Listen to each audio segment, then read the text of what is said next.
কষ্ট হচ্ছে? আমরা কোন সমাজ আজকে বসবাস করছি? এক ছেলে আম পাড়ে, আম গাছ থেকে চুরি করে। আম বাগানের মালিক বলছে, এই কি চুরি করো? তোমার বাবার কাছে নালিশ দেব। ছেলেটা এখন মুস্কি হাসি দেব, আমার আব্বা তো আমার আগায় সালা নিয়ে বসে আছে। এই কথা কি বুঝতেছেন? আমরা কার বিচার কাকে দেব? ক্যাসিনো তো কোন ক্যাসিনোর মালিক তো অন্য কোন দলের না, ঠিক কি না? আমরা কার বিচার কাকে দেব? আবরারের হত্যাকারী তো অন্য কেউ না, ঠিক কি না? বিশ্বজিতের হত্যাকারী তো অন্য কেউ না। কেন হচ্ছে এগুলো? বিচার কারে দেব? এই আম পারতেছো, তোমার আব্বাকে কিন্তু বলে দেবো, আব্বা তো সালামি আমার আগে বসে আছে। আজকে অশান্তির আগুন দাউ দাউ করে জ্বলছে, সব ঠান্ডা হবে যদি ১.৫ হাত লাঠি যদি কোরআন ওয়ালাদের হাতে চলে আসে, ঠিক কি না? কষ্ট, অসুবিধা। আমার আলোচনা আগেও যা ছিল এখনো তাই আছে, ভবিষ্যতেও তাই থাকবে। আমি কাউকে পরোয়া করে কথা বলি না, কারণ আমার আল্লাহর কথা এখানে গোপন করার কোন অধিকার আমার থাকতে পারে না। সিলেট অঞ্চলে মৌলভীবাজার জেলার সদর উপজেলার চাঁদনীঘাট জামে মসজিদ সংলগ্ন ঐতিহাসিক মাঠে অনুষ্ঠিত ইনসানিয়া ট্রাস্টের উদ্যোগে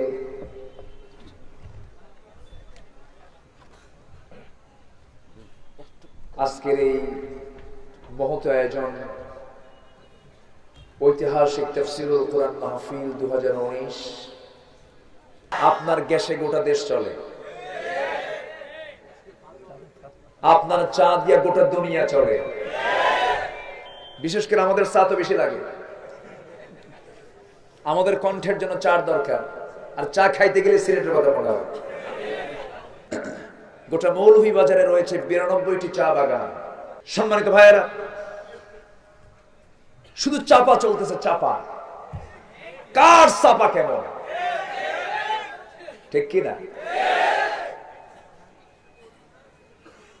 এক অন্ধ বলতেছে, দেখতো হাইকোর্টটা দেখতে কত সুন্দর, ওর চোখ নাই কিন্তু। এখন পাশে 2 ঠ্যাং নাই, ওকে কি বলে? অথবা 1 ঠ্যাং আছে 1 ঠ্যাং নাই, কি বলে? আতুর অথবা ঠ্যাংরা, ন্যাংরা। তো যখন কইছে দেখতো হাইকোর্টে দেখতে সুন্দর না, ন্যাংরা বলছে মার লাথি, মানে ওর ঠ্যাং নাই। কি কথা কি বোঝা যায়? আচ্ছা, এখন পাশে আরেক ফকির, ও বলে ওরে মার লাথি, যত টাকা লাগে আমি দিচ্ছি।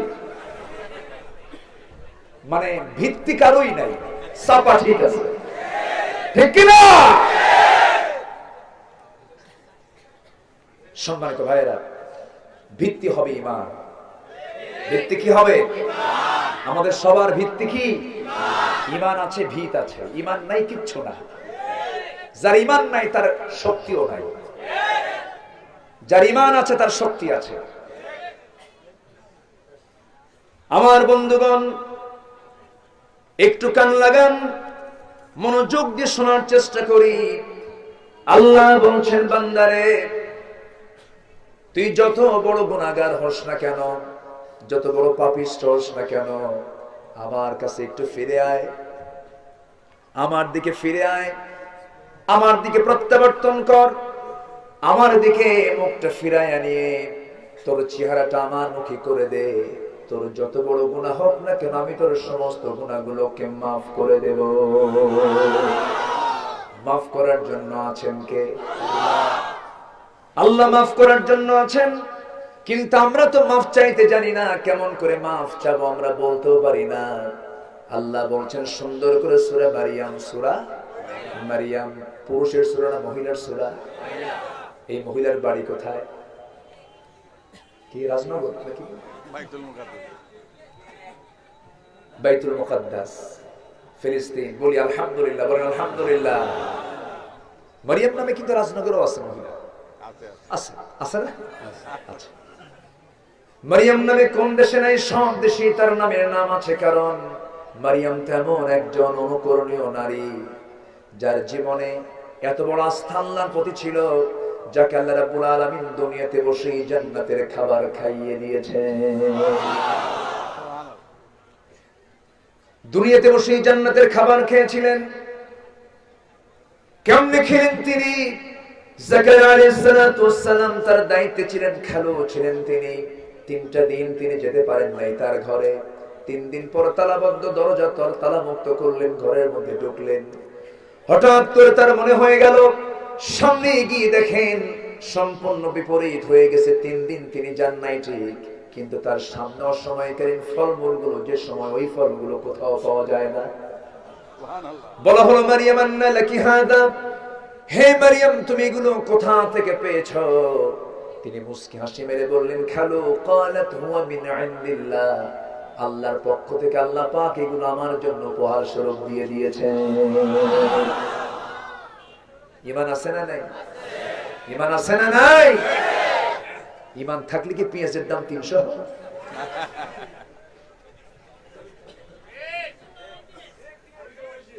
এখন তো আগে বলা হতো মানে পাটকে গোল্ডেন ফাইবার, তাই না?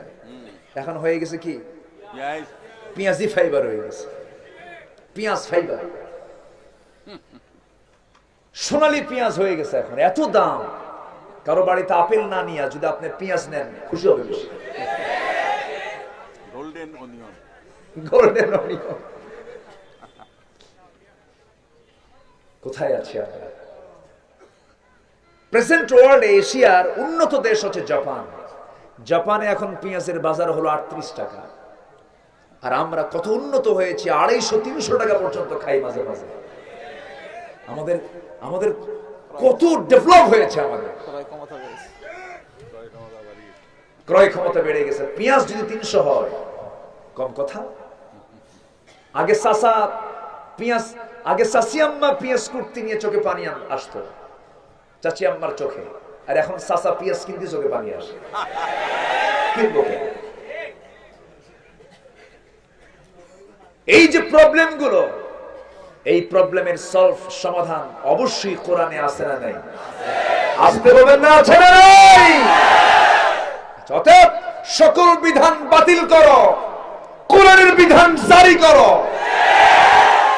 এটাই তো সমাধান,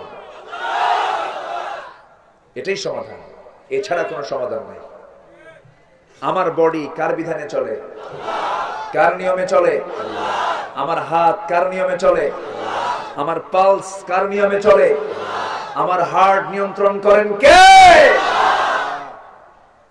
আল্লাহকে বলে থাকো। গত পরশুদিন আমার মাহফিল ছিল হিমালয়ের পাশে, জাস্ট আমার দেশের পঞ্চগড় পাটগ্রাম, ওখান থেকে সীমান্তবর্তী দেখা যায় হিমালয়, প্রচুর ঠান্ডা। সেই হিমালয় যত বড় বিশাল হিমালয়, প্রশান্তের মধ্যে যদি হিমালয়কে ছেড়ে দেন, হিমালয় হেরে যাবে। আল্লাহু আকবার বলবেন না? প্রশান্তের মাঝে হিমালয় হেরে যাবে। আল্লাহ কত বড়, কত মহান। সে আল্লাহ বলছেন, বান্দা গোটা দুনিয়া আমি তোর জন্য বানালাম, গোটা দুনিয়া সব হবে তোর খাদেম, আর তুই হবি আমার গোলাম। আল্লাহু আকবার। আমরা কার গোলাম? কিন্তু আজকে বান্দা হইছে নেতার গোলাম, ঠিক কিনা? নেতার গোলাম সব হয়ে গেছে, আমরা নেতার গোলাম। আমরা হব কার গোলাম? আল্লাহর গোলাম। আল্লাহর কসম করে বলি, আমি কোন দলীয় এজেন্ডা নিয়ে আজকে এখানে কথা বলতে আসিনি। আমি আল্লাহর পক্ষে কথা বলতে এসেছি, অন্যায়ের বিরুদ্ধে কথা বলতে এসেছি। অন্যায় যে করবে এবং অন্যায় যে সইবে, দুইজনই সমান অপরাধে অপরাধী, ঠিক কিনা? মাননীয় প্রাইম মিনিস্টারকে আমরা ধন্যবাদ জানাই। ক্যাসিনোর মালিকগুলোকে গ্রেফতার করা হয়েছে। এটা ইতিবাচক দিক, ঠিক কিনা? এরকম করে করে সমস্ত অন্যায়গুলোকে সামনে যদি এনে দৃষ্টান্তমূলক শাস্তি দেওয়া হয়, অবশ্যই দেশ ঠান্ডা হবে, হবে না? সম্মানিত ভাইয়েরা, শর্ত হলো আমাকে ফিরে আসতে হবে কার পথে? আসতে বলবেন না, কার পথে? আল্লাহর পথে ফিরে আসতে হবে। আল্লাহর পথে যদি ফিরে আসি তাহলে আল্লাহ কি পুরস্কার দিবেন?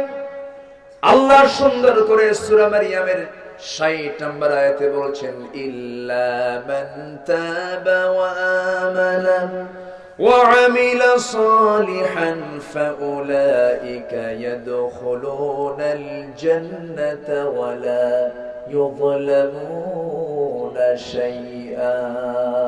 জোরে বলুন আল্লাহু আকবার। আমরা ৩টা কাজ করব। কয়টা কাজ? আমরা আজকে শিখে যাই আমরা কয়টা কাজ করব বলুন? ৩টা কাজ আমরা করব। ৩টি কাজ যে বান্দার ভিতরে থেকে যাবে আল্লাহ তাকে জান্নাত দিয়ে দিবেন। এর মধ্যে ১ নাম্বার হলো যে ফিরে আসবে, যে তওবা করবে। কার কাছে? আসতে বলবেন না, কার কাছে? আল্লাহর কাছে তওবা করতে। তওবার হুকুম কে দিয়েছেন? আল্লাহ দিয়েছেন। আল্লাহ রাব্বুল আলামিন বলেন, وَتُوبُوا إِلَى اللَّهِ جَمِيعًا أَيُّهَا الْمُؤْمِنُونَ لَعَلَّكُمْ تُفْلِحُونَ। জোরে বলুন আল্লাহু আকবার। তোমরা আল্লাহর কাছে সবাই মিলে তওবা করো, তাতে তোমরা সফল হয়ে যাবে। এই কথা কার? আসতে বলবেন না, কার? সফল হতে হলে তওবা করব কার কাছে? আল্লাহর কাছে। আল্লাহ বান্দার তওবা কবুল করেন। কোন বান্দা যখন আল্লাহর দিকে হেঁটে হেঁটে আসে, আল্লাহ তার দিকে দৌড়ে দৌড়ে যান। যখন কোন বান্দা আল্লাহর দিকে ১ হাত আগায়, আল্লাহ তার দিকে ১০ হাত আগায়। আল্লাহ যখন কোন বান্দার দিকে দেখেন যে বান্দা চেষ্টা করছে তার পথে আসার জন্য, আল্লাহ রাব্বুল আলামিন বলছেন, ওয়াল্লাযীনা জাহাদু ফীনা লানাহদিয়ান্নাহুম সুবুলানা। যখন কোন বান্দা আমার পথে আসার চেষ্টা করে, আমি তার জন্য পথকে সহজ থেকে সহজতর করে দেই।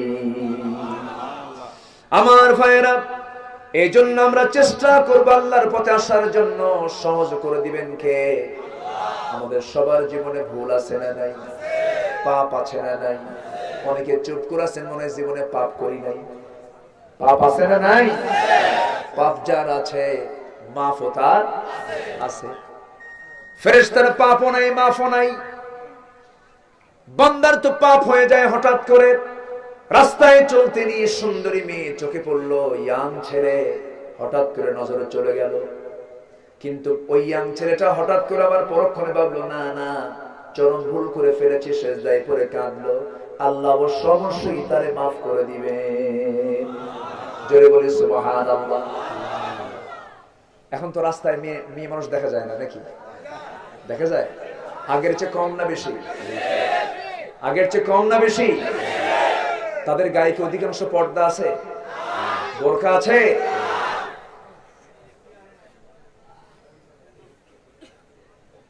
আমার ভাইয়েরা, এই যে রাস্তাঘাটে মহিলা বেশি দেখা যায়, মেয়ে মানুষ বের হবে আপত্তি নাই, মেয়ে মানুষ পড়াশোনা করবে কোনো আপত্তি নাই, নারী সমাজ শিক্ষিত হবে কোনো সমস্যা নেই।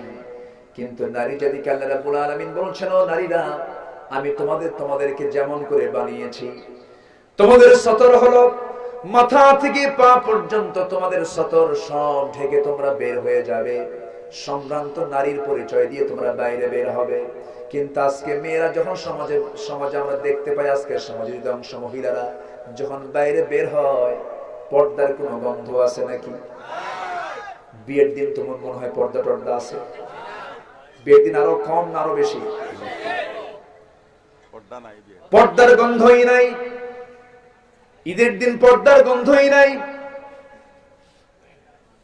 পর্দা তো নির্দিষ্ট কোন দিনের জন্য নয়, পর্দা 24 ঘন্টার জন্য। 14 জন পুরুষ ছাড়া অন্য কোন পরপুরুষের সঙ্গে কোন নারী দেখা করতে পারবে না। এটা হারাম করে দিয়েছেন কে? আসতে বলবেন না কে? আল্লাহ দিয়েছেন হারাম করে। আমার আল্লাহ হারাম করেছেন, আপনি হালাল করবেন কেমনে? 14 জন নারী ছাড়া কোন পুরুষ অন্য কোন নারীর দিকে তাকাতে পারবে না। তবে নিজের স্ত্রীর জন্য কোন সতর নাই স্বামীর জন্য, কিন্তু নিজের স্ত্রী ছাড়া আরো যে বাকি 13 জন আছে, সেক্ষেত্রে অবশ্যই সেখানেও কিছু অবশ্যই সতর্ক থাকার দরকার আছে না নাই? আপনার ছেলে বড় হয়ে গেছে, আপনি তার মা, আমার মা বোন আলোচনা শুনছেন কিনা জানি না, আপনি তার মা, আপনার ছেলে বড় হয়ে গেছে, বড় ছেলে আপনার ঘরে থাকে, আপনার বাড়িতে থাকে, আপনার কাছেই থাকে। আপনার ছেলে আপনাকে উলঙ্গ অবস্থায় দেখুক, এটা দিয়ে ইসলাম চায় না। একজন সাহাবী নবীর সামনে চলে গেলেন, ইয়া রাসূলুল্লাহ, আমার মা, আমি তার ছেলে, মাঝে মাঝে আমি আমার মার ঘরে অনুমতি না নিয়ে প্রবেশ করি, এটা কি আমার জন্য জায়েজ আছে নাকি? রাসূল বললেন, ও সাহাবী, তুমি কি তোমার মাকে উলঙ্গ দেখতে চাও নাকি? তোমার মার ঘরে যখন ঢুকতে চাবে সেই সময় তোমার অনুমতি নেওয়াটা ফরজ। এমনকি বাবা এবং মেয়ে নির্জন পরিবেশে একসঙ্গে থাকাটাও জায়েজ নাই। আমার নবীজির স্ত্রী আয়েশা সিদ্দিকা রাদিয়াল্লাহু তাআলা আনহা একদিন তার নিজের মেয়ে আয়েশা সিদ্দিকা রাদিয়াল্লাহু তাআলা একদিন তার নিজের বাবা আবু বকর সিদ্দিক রাদিয়াল্লাহু তাআলা আনহুর সাথে নির্জনে কথা বলছিলেন। দুজন যখন কথা বলছিলেন দীর্ঘ সময়, এমন সময় আমার নবীজি ঘরের মধ্যে ঢুকলেন। ঘরের মধ্যে ঢুকে দেখছেন বাপ বেটি নির্জন পরিবেশে কথা বলছে। নবীজির চেহারা ফ্যাকাশে হয়ে গেল, নবীজির চেহারায় কোনো হাসির গন্ধ থাকলো না, নবীজির চেহারা মলিন হয়ে গেল। হযরত আবু বকর কেউ না টের পেল, তিনি টের পেয়ে গেলেন রাসূল মন মলিন করে আছেন, মুখটা মলিন হয়ে আছে। তিনি বলছেন, ইয়া রাসূলুল্লাহ, আমার তো নিজের মেয়ে, আমি যদি কোনো দোষ করে থাকি আপনি আমাকে মাফ করে দিন।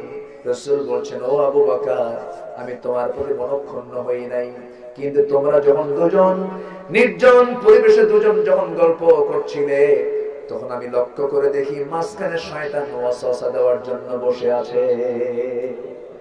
এই জন্য সতর্কতার প্রয়োজন আছে না নাই? আসতে বলবেন না, আছে না নাই? সতর্ক থাকতে হবে। আজকের সমাজে সবচেয়ে বড় ফিতনা কিন্তু নারী, ঠিক কি না? আজকে ইহুদি খ্রিস্টানরা সবচেয়ে বড় অস্ত্র বানিয়েছে নারীকে নিয়ে, মুসলমানের ঈমানকে ধ্বংস করার জন্য সবচেয়ে বড় অস্ত্র বানিয়েছে তারা নারীকে। এই সাবকন্টিনেন্টে চালু করে দিয়েছে বলিউড, আমেরিকায় চালু করে দিয়েছে হলিউড। বলিউড এবং হলিউড, আমার ভাষায় আমি বলি, অ্যাটম বোমের চেয়ে মারাত্মক ক্ষতিকর, ঠিক কি না? সম্মানিত ভাইয়েরা, ফিরে আসতে হবে সকল বেপরদা থেকে, ফিরে আসতে হবে সকল অসামাজিক কাজ থেকে। ভুল করেছি, পানাহা চেয়ে মাফ চেয়ে দেবো কার কাছে? আসতে বলুন, কার কাছে? আমাদের সবার আদি পিতাকে, আদি পিতাকে আল্লাহ পাক তাকে সৃষ্টি করে রেখে দিলেন কোন জায়গায়? কোথায় রেখে দিয়েছেন? জান্নাতে। তিনি একা থাকলেন, একা ভালো লাগলো না, ভাবলেন যে আমার একজন সঙ্গী থাকলে ভালো হয়। আল্লাহ পাক তাকে সঙ্গিনী দিলেন। তিনি কে? হাওয়া আলাইহিস সালাতু। তিনি আমাদের মা, তিনি আমাদের কি? মা। দুজন মিলে থাকলেন এবং বলেন, তোমরা থাকো, কোনো আপত্তি নেই, কিন্তু আমার একটা কন্ডিশন হলো, তোমরা ওই নিষিদ্ধ এরিয়াতে যাবা না, নিষিদ্ধ এরিয়াতে যাবা না। ফালা তাকরাবা হাদিহি শাজারা, ওইদিকে যাবা না, যদি যাও ফাতাকুনা মিনাজ জালিমিন,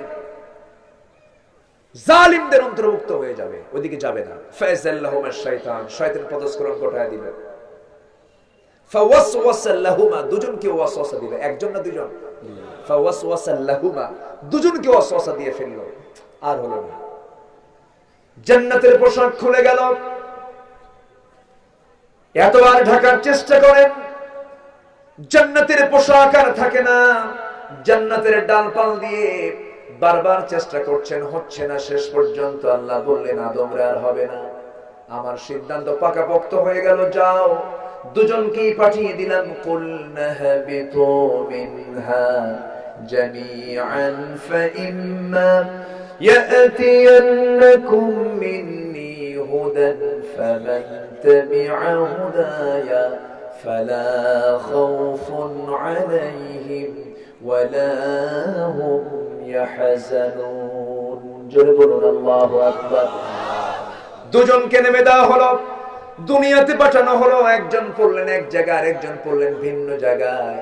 দূরত্ব, বিশাল দূরত্ব। একজন এশিয়া এই শ্রীলঙ্কার মাটিতে পড়লেন, আর একজন পড়লেন জেদ্দার মাটিতে। দুজন বিশাল দূর, মাঝখানে অনেক বিশাল মহাসাগর। কল্পনাই করা যায় না দুইজন দুই জায়গায় পড়েছেন। গোটা পৃথিবীতে মানুষ তখন কয়জন? আসতে বলবেন না কয়জন? দুজন মানুষ পড়েই ডাকতেছেন কারে? কাকে স্মরণ করছেন? এবং তওবা করেছেন। প্রথম মানুষটা আগে তওবা করেছেন। তিনি কি করেছেন? ফাতালাক্কা আদামু মির রাব্বিহি কালিমাতিন ফাতাবা আলাইহি ইন্নাহু হুয়াত তাওয়াবুর রহিম। জোরে বলুন আল্লাহু আকবার। এমন তওবা করলেন বিকালিমাতিন, কিছু কালেমা দিয়ে, কিছু শব্দ দিয়ে তিনি তওবা করলেন আল্লাহর কাছে। আল্লাহ মাফ করে দাও, মাফ করে দাও। তাফসীরে বিভিন্ন বর্ণনা এসেছে, দীর্ঘ সময় তিনি আল্লাহর কাছে মোনাজাত করতে লাগলেন। চোখের কোনা পর্যন্ত ঘা হয়ে গেল। এত কাঁদলেন।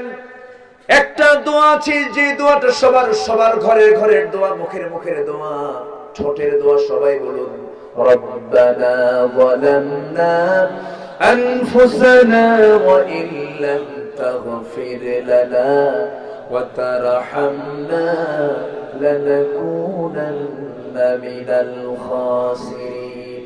জবান খুলে বলেন, রব্বানা যালামনা আনফুসানা ওয়া ইল্লাম তাগফির লানা ওয়া তারহামনা লানাকুনান্না মিনাল খাসিরিন। এমন দোয়া করলেন, আল্লাহর দরবারে মঞ্জুর হয়ে গেল। দীর্ঘদিন পর দুজনকে দেখেন না, সাক্ষাৎ যখন হলো, প্রেম জেগে উঠলো, তাদের যৌবনটা জেগে উঠলো। আল্লাহ তাদেরকে দীর্ঘ হায়াত দিয়েছিলেন। আল্লাহ রাব্বুল আলামিনের পক্ষ থেকে দুনিয়াতে সর্বপ্রথম একটা পরিবার গড়ে উঠলো। সেই পরিবারটার প্রথম যে শুরুটা হলো, যে মিলন মেলা হলো, সেই মিলনের জায়গার নাম হলো আরাফাতের ময়দান। জোরে কোন সুবহানাল্লাহ।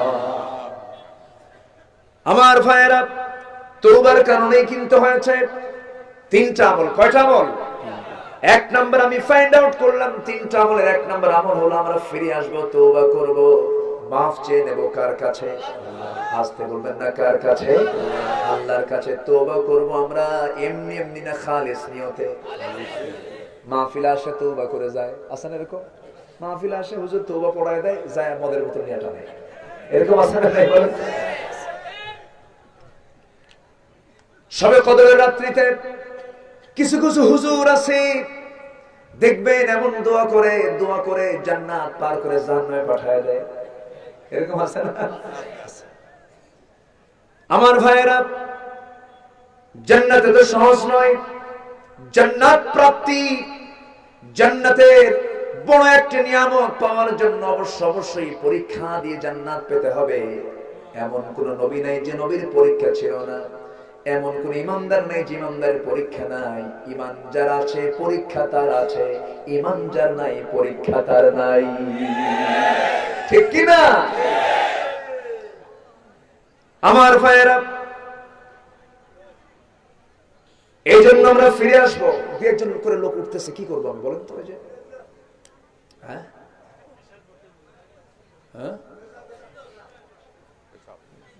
প্রবলেম, মুশকিলা, কোন মুশকিল, কোন সমস্যা, কোন প্রবলেম, তাহলে ওঠে কেন দু একজন করে?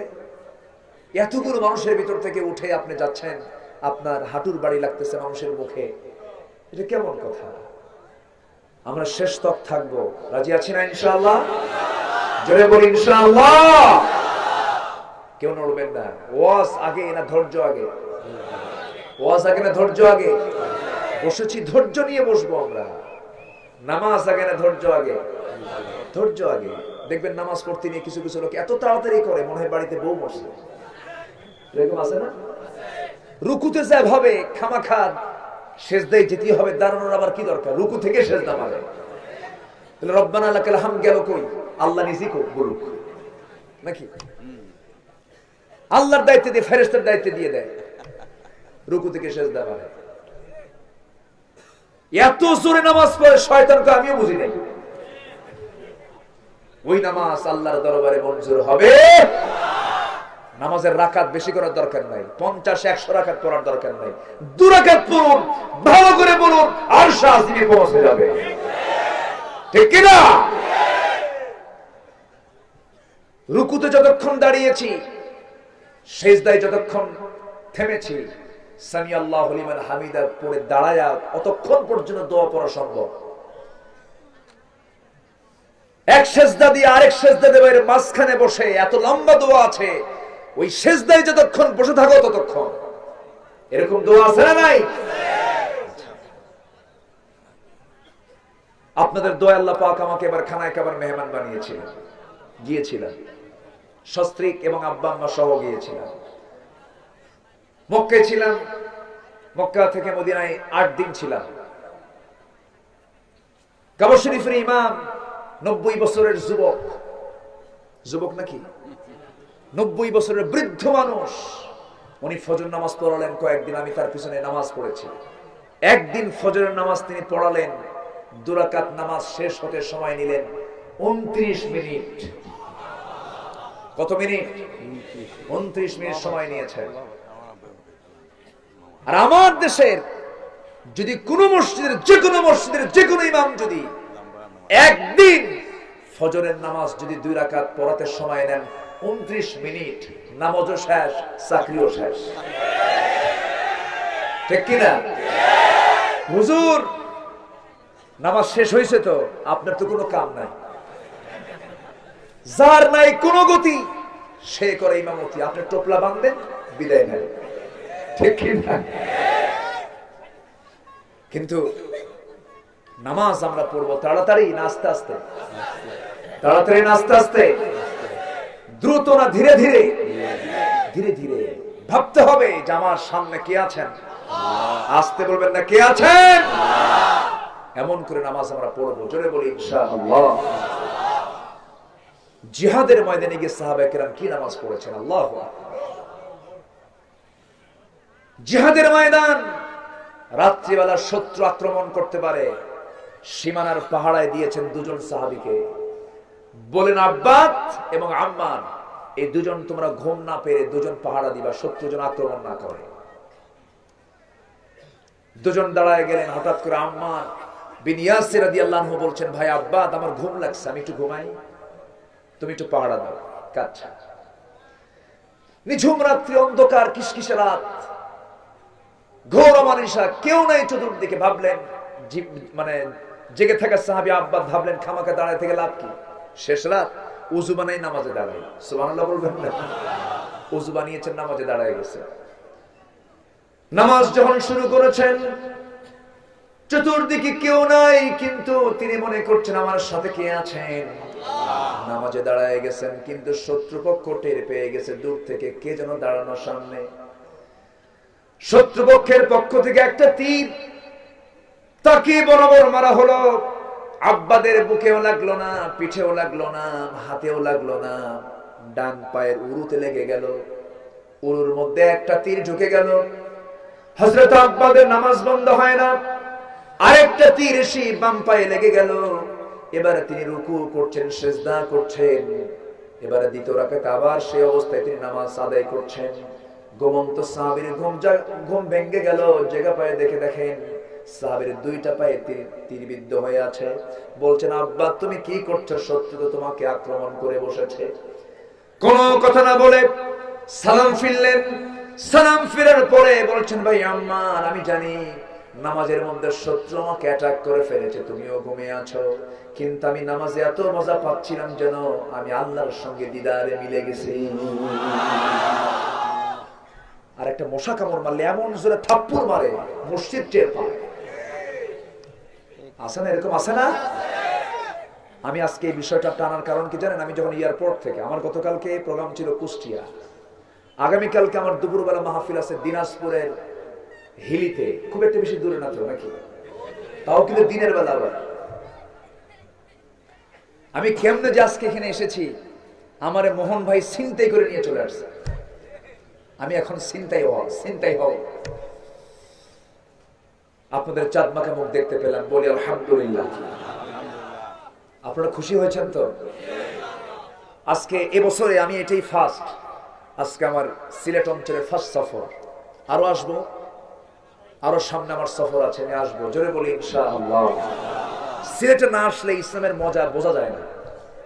এতগুলো হাজার হাজার মানুষ মাহফিল এসেছেন, কাউকে কি মাহফিল কর্তৃপক্ষ 1 টাকা দিছে? নিজের পকেটের টাকা খরচ করে মাহফিল আসছেন।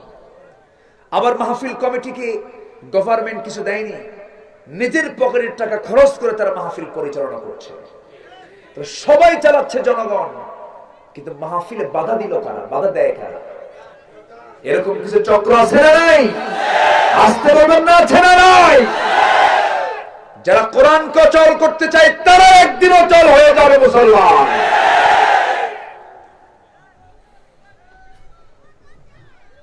সম্মানিত ভাইয়ের, আমি এয়ারপোর্ট ইমিগ্রেশন ক্রস করে বসে আছি। বসো। জি আলহামদুলিল্লাহ, বলি আলহামদুলিল্লাহ। না, প্রশাসন তো আলহামদুলিল্লাহ ভালো। আমার দেশের কিছুক্ষণ আগে, গত পরশুদিন আমাকে অতিরিক্ত আইজিবি ফোন দিয়েছিলেন, বললেন হুজুর আমি আপনার দারুণ ভক্ত, আমি আপনার আলোচনার শুনে। আমি বললাম আমি তো ঘুষের বিরুদ্ধে কথা বলি, জেনার বিরুদ্ধে কথা বলি, মদের বিরুদ্ধে কথা। আপনি বলেন কি কথা বোঝেন?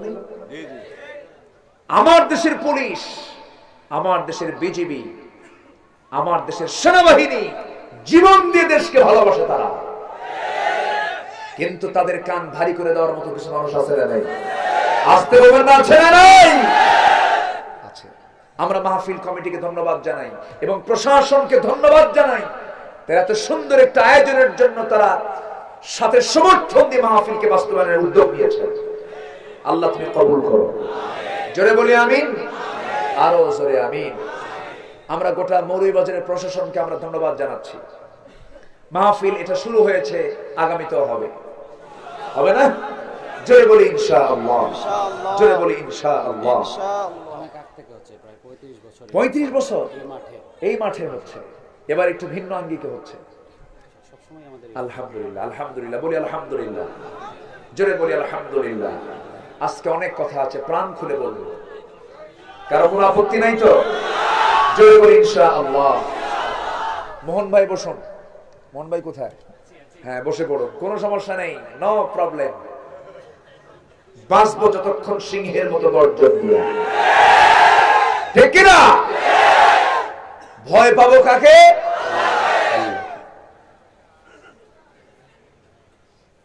তো সেই ইমিগ্রেশন ক্রস করে বসে আছি, একটা ছেলে আমাকে দেখে দূর থেকে দূর মারছে আমার দিক।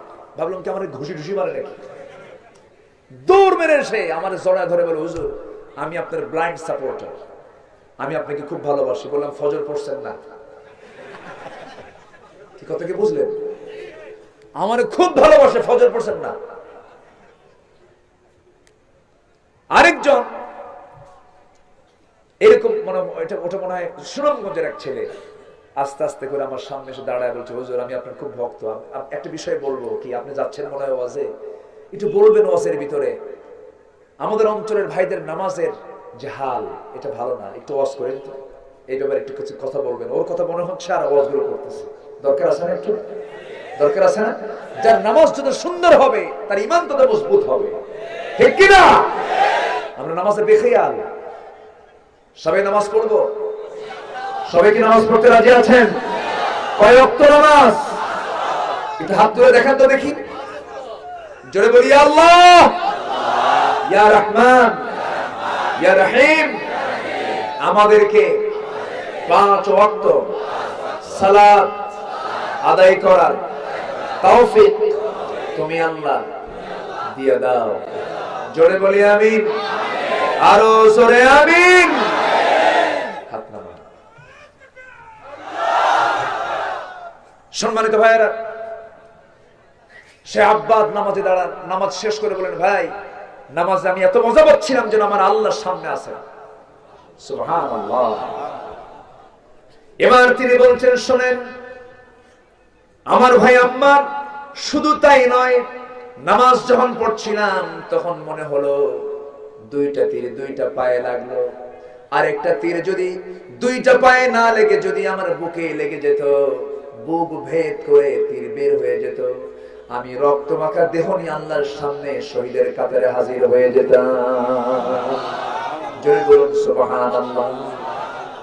আমার ভাইরা, নামাজ যেমন করে পড়তে হবে, ফিরে আসতে হবে আল্লাহর পথের দিকে, ফিরে আসতে হবে খালিস নিয়তে তওবা করব। আমরা এমনি এমনি তওবা করে কোনো লাভ হবে না, বিশেষ করে দোয়ার মধ্যে দিয়ে তওবা করলে হবে না, তাওবাতান নাসুহা করতে হবে। আল্লাহ সুন্দর করে বলছেন, ইয়া আইয়ুহাল্লাযীনা আমানু তুবু ইলাল্লাহি তাওবাতান নাসুহা عسى ربكم أن يكفر عنكم سيئاتكم ويدخلكم جنات تجري من تحتها الأنهار. جبرنا الله أكبر.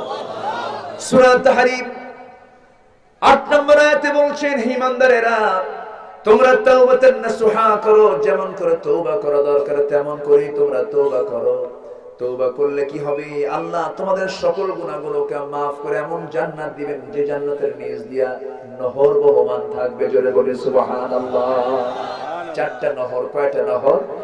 চারটা নহর। শরাবের নহর, দুধের নহর, মধুর নহর, পানির নহর থাকবে। তবে শরাব দুনিয়ার শরাবের মতো নয়, দুনিয়ার মদের মতো নয়। দুনিয়ার মদ খেয়ে তাল না মাতাল, আসতে বলেন তাল না মাতাল, মাতাল হয়ে যায়, উল্টা পাল্টা কথা হয়। মদের বোতল টেনে টেনে কিছু লোকের চেহারা টের পাওয়া যায়, এটাই বোতল। আছে না? আছে না? বোতল খাইলে বোতলের মতোই চেহারা হয়ে যাবে। বিড়ি খাইলে পরে বিড়ির মতোই ঠোঁট কালো হয়ে যাবে। বিড়িখোর আমার দেশে কম না বেশি? আসতে বলবেন না, কম না বেশি? বিড়ি খাওয়ার দোয়া কি? কোনই তো দোয়া খুঁজে পাওয়া যায় না। যে কাজ করার জন্য কোন দোয়াই খুঁজে পাওয়া যায় না, সেই কাজ আমরা খুঁজবো কেন? আমার বন্ধুগণ, বিড়ি খেলে লাঞ্চ ঠিক থাকে না পচে যায়? লাঞ্চ ঠিক থাকে না পচে যায়? পচে যায়। লাঞ্চ দিলেন কে? বিড়ি খায়া নষ্ট করলো কে? আল্লাহ। হ্যাঁ, লাঞ্চ দিয়েছেন আল্লাহ। এই লাঞ্চ তোমাকে ঠিক রাখতে হবে। এই লাঞ্চ পচানো যাবে না। এই লাঞ্চ দিয়ে তুমি শ্বাস প্রশ্বাস নেবে আর আমার জিকির করবে, আমার নামটা নেবে। আর পচায় ফেলবা, জুলুম হয়ে যাবে। এজন্য আমরা বলবো, রব্বানা যালামনা আনফুসানা ওয়া ইল্লাম তাগফির লানা ওয়া তারহামনা লানাকুনান্না মিনাল খাসিরিন। জয় বলুন আল্লাহু আকবার। ভুল করা যাবে না। অনেকে সিগারেট সম্পর্কে প্রশ্ন করেন, হুজুর সিগারেট খাওয়া কি? মানে ও খাবে, বুঝেন না? ও খাবে, এই জন্য প্রশ্ন করে হুজুর সিগারেট খাওয়া কি? কিন্তু আপনার বিবেককে আপনি প্রশ্ন করুন, দা'মা ইউরবিক ওয়া ইলা মা লা ইউরবিক। তোমাকে যেটা সন্দেহে ফেলে দেয় সেটা তুমি ছেড়ে দাও, এটাও হাদিস। বিড়ি তোমার জন্য ক্ষতিকর, বিড়ি তোমার জন্য স্বাস্থ্যের ক্ষতিকর, যৌনের ক্ষতিকর, হার্টের ক্ষতিকর, সবকিছুর জন্য তোমার ক্ষতিকর। সেই সম্পর্কে তোমার প্রশ্ন করার দরকার কি? আমি খাবোই না। কিন্তু এই শীতের কালে কিছু বুড়া চাচা আছে না? কি টান মারে, একটা ধোয়া 3 তলায় পাঠায়। আছে না? আছে না? আমার ভাইয়েরা, এগুলো করা যাবে না। এগুলো সম্পূর্ণ টোটালি বন্ধ করে দিতে হবে। খালেস নিয়তে আমরা ফিরে আসবো কার পথে? আজকে বলবেন না কার পথে? মদটাকে হারাম করেছেন কে? আজকে সমাজ ধ্বংসের জন্য মূল উপাদান আজকে কি হয়েছে বলেন তো? মাদক, নেশা। ঢাকা দিয়ে আসতেছিলাম, কোথায় যেন একটি স্লোগান দেখলাম, মাদক মুক্ত বাংলাদেশ চাই, এরকম কোথায় যেন একটা লেখা দেখলাম। মাদক মুক্ত বাংলাদেশ দেখতে হলে মদের আইন আগে নিষিদ্ধ করতে হবে, ঠিক কি না? মদকে হারাম করেছেন, মদটাকে হারাম করে দিয়েছেন কে? ইন্নামাল খামরু ওয়াল মাইসিরু ওয়াল আনসাবু ওয়াল আজলামু রিজসুম মিন আমালিশ শাইতান ফাজতানিবু। কার কথা? আল্লাহর কথা। মদ হারাম। মদ খেলে তাল না মাতাল? হযরত আলী জাহেলি যুগে তিনি পান করেছিলেন, দাওয়াত খেতে গিয়ে পান করেছিলেন। অনেক সাহাবী কিন্তু খান নাই, যেরকম আবু বকর সিদ্দিক এবং ওমর ফারুকের জীবনী ঘাটলে দেখা যায় তারা জাহেলি যুগে কখনো মদের বোতল মুখে নেন নাই। খিয়ারুকুম ফিল জাহেলিয়া খিয়ারুকুম ফিল ইসলাম।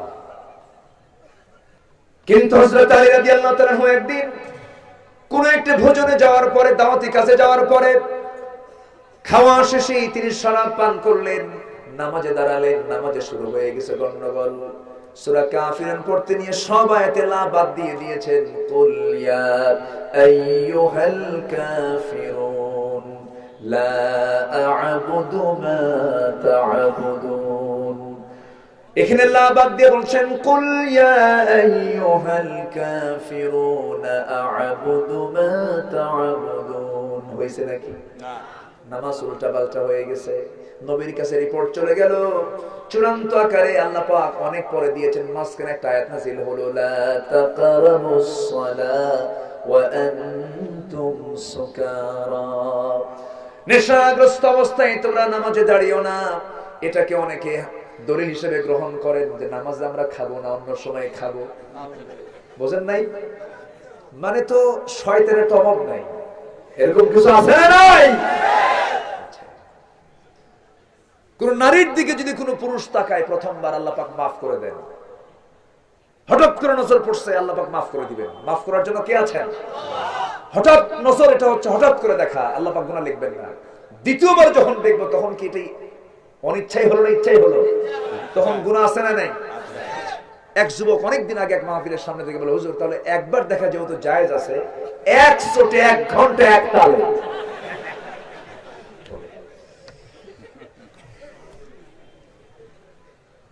সম্মানিত ভাইরা, রাত অনেক হয়ে যাচ্ছে, কি করি? সবাই থাকবো না ভাগবো?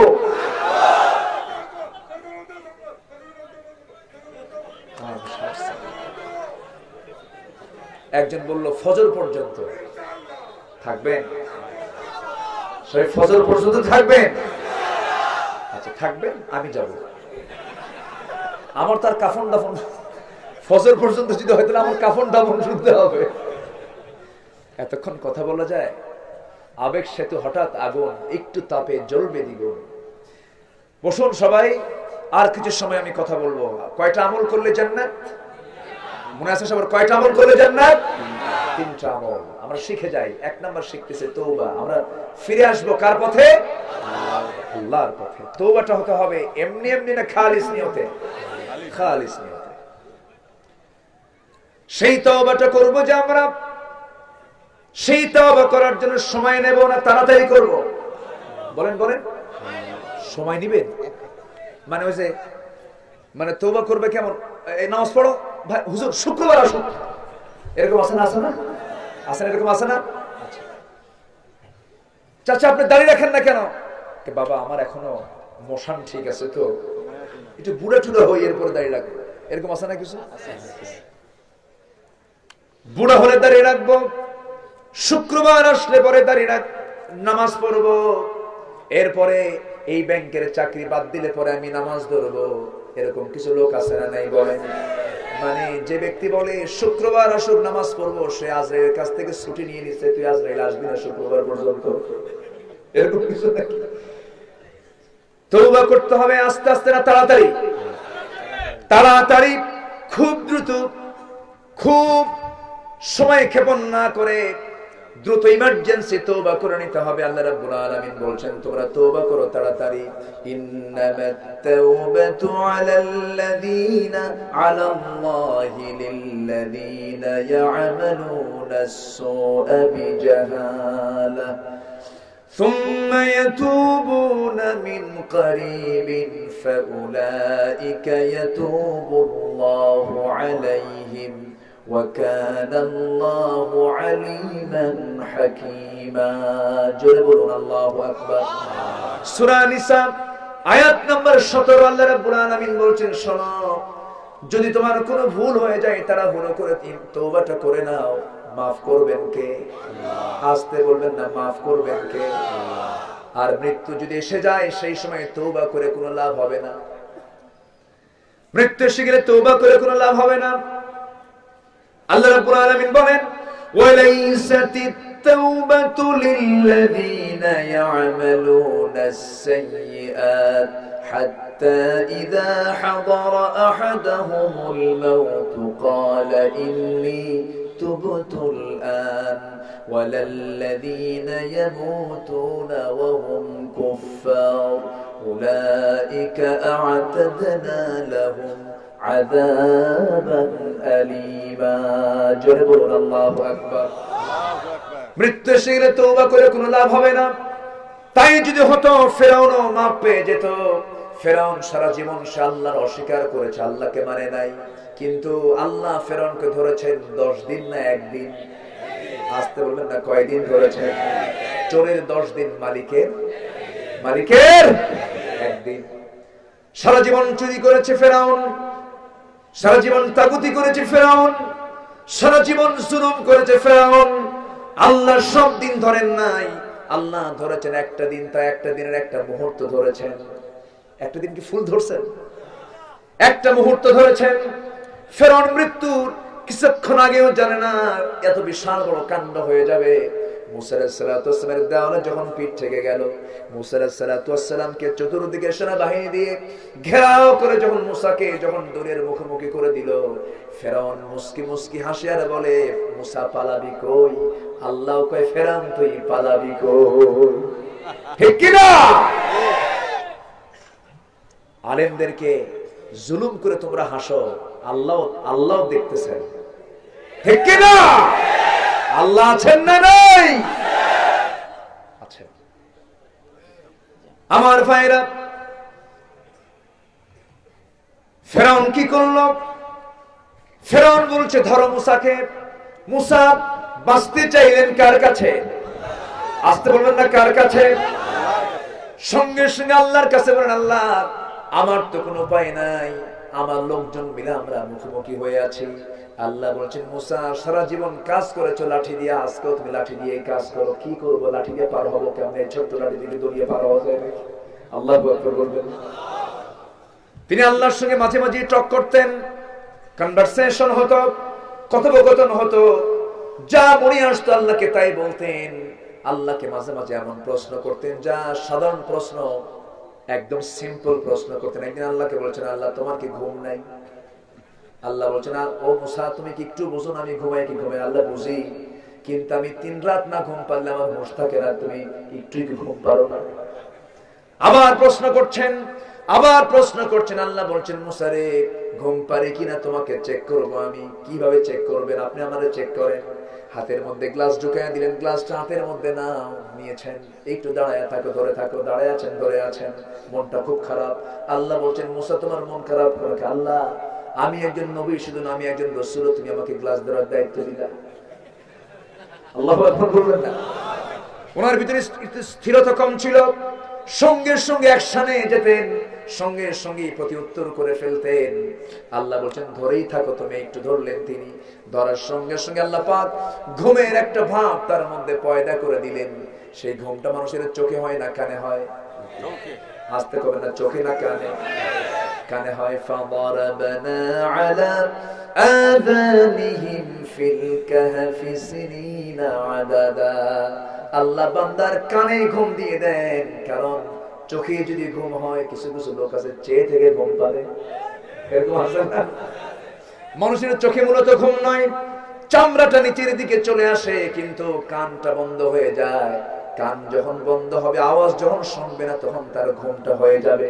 দেখবেন কিছু কিছু লোক তন্দ্রাচ্ছন্ন থাকে, সব শোনে, এদিকে না ডাকে, আছে না? পরিপূর্ণ ঘুম এটাকে বলে না। যখন ঘুমালেন, তন্দ্রাচ্ছন্ন হলেন, গ্লাস হাতের মধ্যে ছিল, গ্লাসটা পড়ে গেছে। আল্লাহ বলছেন, মুসা গ্লাসটা পড়লো কেন? আল্লাহ দোষ তো আমার না, আমি ধরছিলাম ঠিক, ঘুম তুমি দিলা কেন? জোরে করে আল্লাহু আকবার। আল্লাহর সঙ্গে এরকম করে তিনি কথা বলতেন, খুব বন্ধুত্ব ছিল আল্লাহর সাথে। মুসা কালিমুল্লাহ, জোরে বলি আল্লাহু আকবার।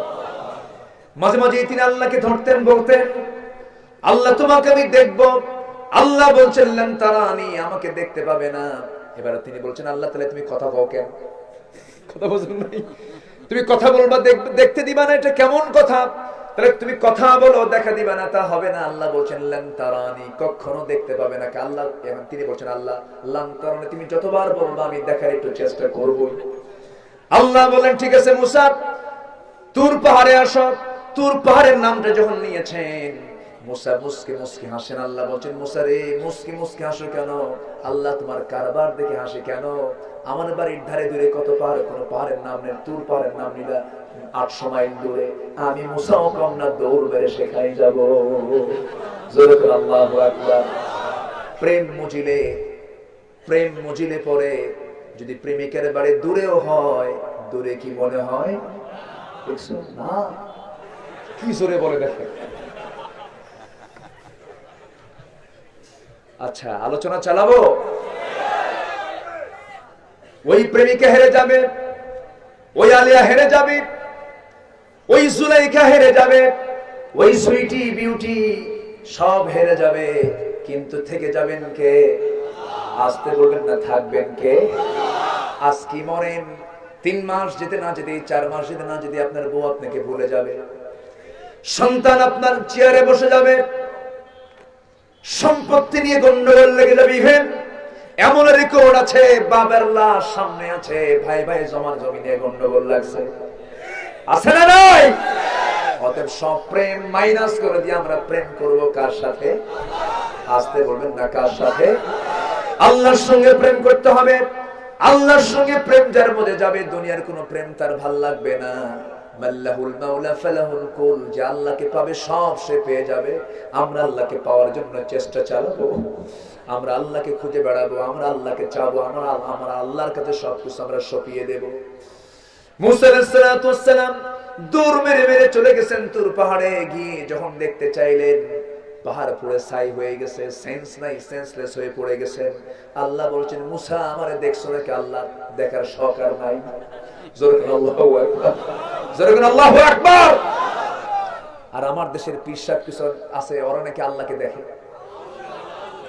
এগুলো পীর জাদা না, এগুলো হারাম জাদা, এগুলো আছে না নাই? আমি পীর বিরোধী লোক না, আমি পীরকে ভালোবাসি, কিন্তু যে পীর শব্দের মুখ থেকে একামতের দিনের কথা বের হয় না, ওগুলো মুনাফিক, ঠিক কি না? আছেন এরকম, আছে না নাই? মুরিদ আছে কিছু বেনামাজি মুরিদ আছে না? ওদেরকে বলে তোমাদের নামাজ লাগবে না, বছরে একবার করে গুরু পাঠাবা।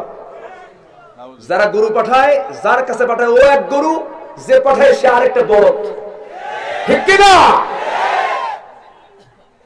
সেই গুরু আপনি দরবারে না পাঠায় আপনি দেন এতিমখানায়, জান্নাতের ওসিলা হয়ে যাবে। কষ্ট দিচ্ছি মনে হয়। মানিকগঞ্জে এক মাহফিল ছিল আমার গত বছর, মানিকগঞ্জ এক গ্রামে মাহফিল। সেই গ্রামে ঢোকা মাত্রই বলছে হুজুর এই গ্রামে 350 পীর। কত পীর? আমি শোনা মাত্রই বললাম ভাইজান এতগুলো পীর থাকতে আমি কেন, আমারে আনছেন কেন? হুজুর 350 পীর, কিন্তু একটাও নামাজ পড়ে না। কথা কি বোঝা গেল?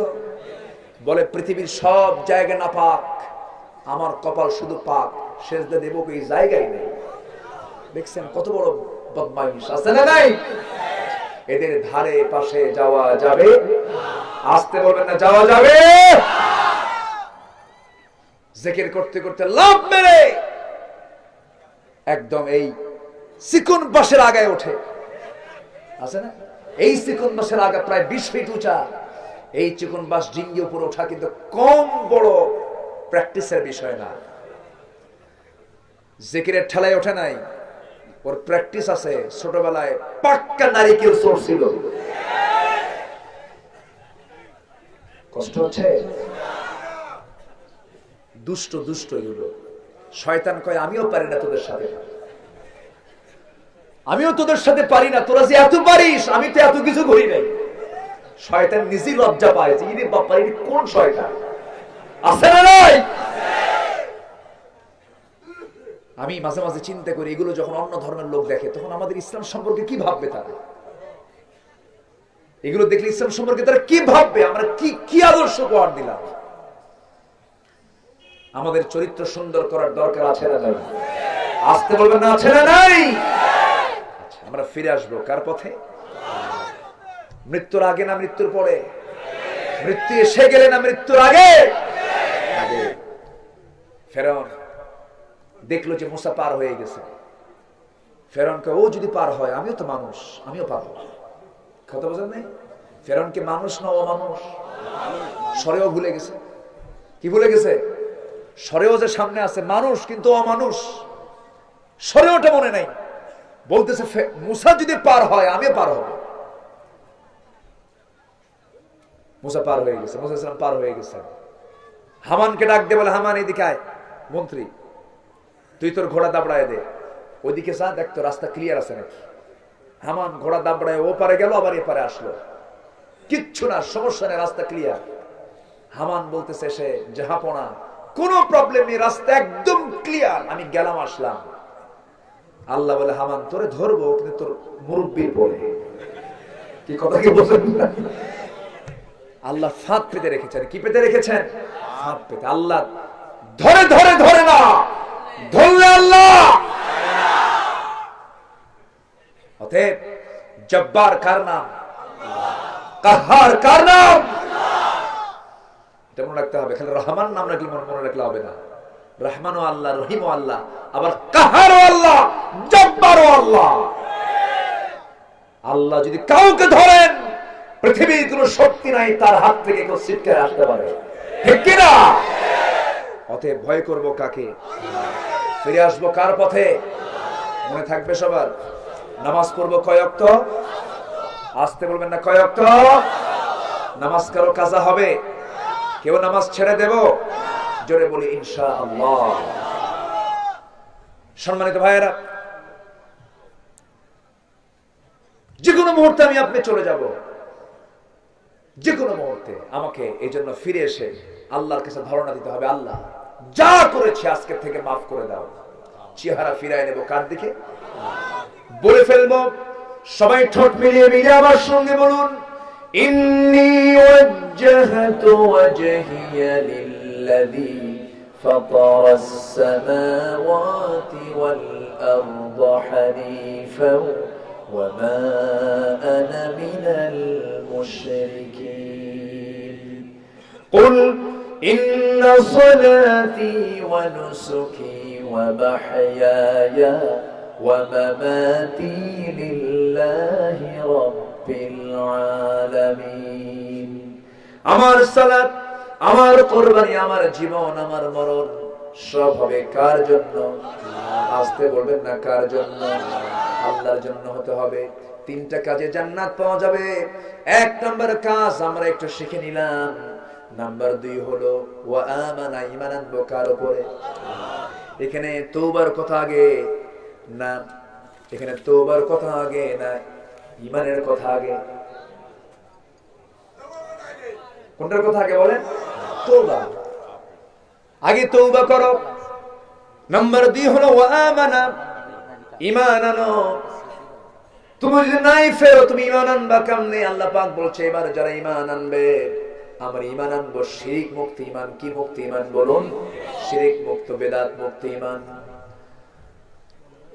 আমার নবীজি এই পৃথিবীতে এসেছেন, তার সম্মান মর্যাদা আল্লাহর পরে, এতে কোনো সন্দেহ নয়, সন্দেহ নাই। কিন্তু আমার নবীজি গায়েব জানতেন নাকি? আসতে বলেন কেন? গায়েব জানতেন? গায়েবের মালিক কে? আসতে বলবেন না, গায়েবের মালিক কে? আল্লাহ। আল্লাহ হলেন গায়েবের মালিক। রাসূল গায়েব জানবেন না, এটাই স্বাভাবিক। রাসূল কখনো গায়েব জানবেন না। গায়েব যদি জানতেন, ইফকের ঘটনার মতো ঘটনা ঘটতই না। গায়েব যদি জানতেন, তাহলে আমার নবীজি আগাম কিছু কথা তিনি বলি বুঝতেই পারতেন। আমার নবীজি গায়েবের মালিক হলে পরে আল্লাহ পাকের গুণ তার মধ্যে চলে আসলো। গায়েবের গুণ থাকা মানে আল্লাহর গুণ থাকা, এই গুণটা আল্লাহর গুণ। আল্লাহ গায়েব জানবেন, বান্দা কখনো গায়েব জানবে না। আমার বন্ধুগণ, আল্লাহ রাব্বুল আলামিন রাসূলকে সম্মান দিয়েছেন, মর্যাদা দিয়েছেন। যতটুকু মর্যাদা ততটুকুই বলতে হবে, তার চেয়ে বেশি কিছু বলা যাবে না। আমার ভাইয়েরা, নবীজির নূর নিয়ে, জন্মগত দিক নিয়ে নূর না মাটি, এটা নিয়ে গন্ডগোল করতে করতে অনেক জায়গায় মার্ডার পর্যন্ত হয়ে গেছে। আসতে বলবেন না, আছে না নাই? আমরা এই সমস্ত বিষয়গুলো নিয়ে মাতামাতি না করে আমাদের সবচেয়ে বড় বিষয় হলো এই জমিনে কার দিন প্রতিষ্ঠা করা। আসতে বলবেন না, কার দিন প্রতিষ্ঠা করা? আল্লাহর দিন প্রতিষ্ঠা করা। এর জন্য বড় হাতিয়ার হলো ঈমান। ঈমান আনতে হবে, শিরক মুক্ত, বিদআত মুক্ত ঈমান আনতে হবে। ঈমানটা মজবুত করে আনতে হবে, শিরকের কোনো গন্ধ থাকা যাবে না। আমার বন্ধুগণ, এই বাংলার জমিনে বহু মুসলমান আছে, ঈমান আছে ঠিক, কিন্তু আল্লাহর আইনকে বিশ্বাস করে না। তার কি ঈমান আছে? মানুষের আইনকে বিশ্বাস করে, এই লোক কখনো ঈমানদার হতে পারে না। ঈমান আনা মানে বান্দার ইচ্ছায় কোনো কিছু হবে না, সব হবে কার ইচ্ছায়? কার আইনে হবে? আল্লাহর আইনে হবে। আপনি যখন এই কাজটা করতে যাবেন, এই কাজ করতে গেলে আপনার জীবনে বদর চলে আসবে, আপনার জীবনে উহুদ চলে আসবে, আপনার জীবনে খন্দক চলে আসবে, আপনার জীবনে হামলা মামলা চলে আসবে। এগুলোকে মোকাবেলা করে যদি আপনি মাঠে যদি টিকে থাকতে পারেন, আপনার হাসর হয়ে যাবে শহীদ সিদ্দিকদের সাথে। জোরে বলি আল্লাহু আকবার। আমার ভাইয়েরা, দিন যদি শুধু দোয়া করি হতো, দিন যদি শুধু দোয়া করি কায়েম হয়ে যেত, দিন শুধু যদি নামাজ আদায় করি কায়েম হয়ে যেত, নবীজির ঘরবাড়ি ছাড়া লাগতো না, বদরেও যাওয়া লাগতো না, উহুদেও যাওয়া লাগতো না, খন্দকেও যাওয়া লাগতো না। আমার বন্ধুগণ, রাসূল নিজে বলেছেন, আল জিহাদু মাদিন ইলা ইয়াউমিল কিয়ামা। জিহাদ ছিল কিয়ামত পর্যন্ত, জিহাদ চলতেই থাকবে। আবু জাহেল এখনো আছে না নাই? অথবা সাইবা মুগিরার প্রেতাত্মারা এখনো আছে না নাই? এখনো আছে। আমার ভাইয়েরা, জানি আপনাদের একটু কষ্ট হচ্ছে, আর একটু কথা বলি শেষ করে দেব, একটু কান লাগাবেন। আমার বন্ধুগণ, ঈমান আনা মানে নিজের জীবনকে হিংস্র জন্তুর সামনে ছেড়ে দেওয়া। ঈমান আনা মানে কোন ব্যক্তির পূজা না করে, কোন ব্যক্তির অন্ধনুগত্য না করে, কোরআন কি বলেছে, হাদিস কি বলেছে, তার উপরে টিকে থাকা। আমার বন্ধুগণ, ঈমান আনা সহ, ঈমান আনা কঠিন না টিকে থাকা কঠিন? বলেন বলেন বলেন বলেন। ঈমান আনা সহজ, টিকে থাকা কঠিন। এই জন্য আল্লাহ এক জায়গায় বলছেন, ইন্নাল্লাযীনা ক্বালু রাব্বুনাল্লাহ সুম্মা ইসতাকামু তাতানাসসালু আলাইহিমুল মালায়েকা আল্লা তাখাফু ওয়া লা তাহজানু ওয়া আবশিরু বিল জান্নাতিল্লাতী কুনতুম তুআদুন। জয় বলুন আল্লাহু আকবার। যারা বলল আমাদের রব আল্লাহ এবং তার উপরে যারা টিকে থাকলো, তাদের জন্য কোনো ভয় নাই, তাদের জন্যই জান্নাত। কে বলছেন? আসতে বলবেন না, কে বলে দিয়েছেন? আল্লাহ বলছেন। আমার বন্ধুগণ, টিকে থাকতে হবে, যত ঝড় ঝাপটা আসুক না কেন, আল্লাহর পথে শক্তিশালী হয়ে টিকে থাকতে হবে। সাহাবায়ে কেরাম সিটকে পড়েন নাই, যখন ডাক দিয়েছেন আমার নবীজি সঙ্গে সঙ্গে লাব্বাইকা বলে সামনে হাজির হয়ে গেছেন। একটা যুদ্ধের কথা আমার সবচেয়ে বেশি মনে পড়ে, যে যুদ্ধে একটা চরম অসম যুদ্ধ, যে যুদ্ধে মুসলমানদের সংখ্যার সঙ্গে কাফিরদের সংখ্যার বিশাল ফারাক ছিল, এবং তৎকালীন দুনিয়ার সবচেয়ে বড় পরাশক্তির বিরুদ্ধে লড়াই ছিল। রোমানদের বিরুদ্ধে মোকাবেলা, রোমানদের বিরুদ্ধে বিশাল বড় সংগ্রাম যখন শুরু হবে মুসলমানদের সাথে, এমন একটি সময় যখন চলে এলো, আমার নবীর কানে চলে এলো, মুতার প্রান্তরে রোমান সৈন্য 1 লাখ তারা জড়ো হয়ে গেছে। আমার নবীজি তখন মদিনা থেকে বের হতে পারছেন না, কারণ মদিনার ইহুদিরা লেগে আছে, মুনাফিকরা লেগে আছে। আমার নবীর ক্ষতি সবচেয়ে বেশি করেছে ইহুদি, খ্রিস্টান, কাফের না মুনাফিক? বলেন কারা? আজকে সমাজ থেকে বেশি ক্ষতি করছে কারা? মুনাফিকেরা। আমার ভাইয়েরা, আমার নবীজি মদিনার বাইরে যেতে পারলেন না। রাসূল বলছেন, শোনো, মুতার যুদ্ধের ডাক এসেছে, কারা কারা যাবে? সব সাহাবীর সামনে দাঁড়ায় গেলেন।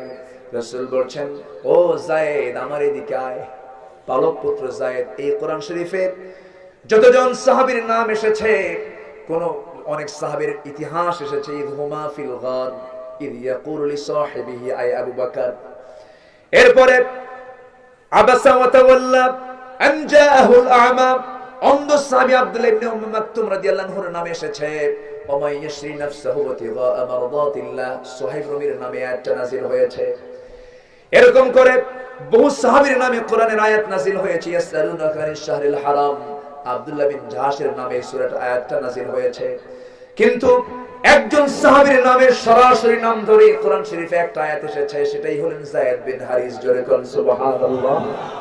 فقال زيد منها, আল্লাহু আকবার।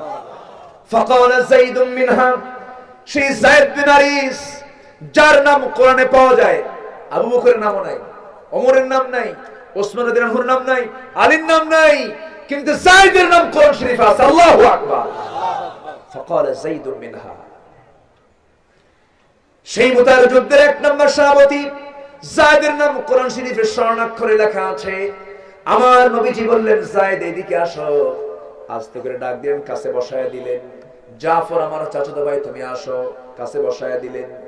আব্দুল্লাহ এদিকে আসো, আস্তে করে বসায় দিলেন।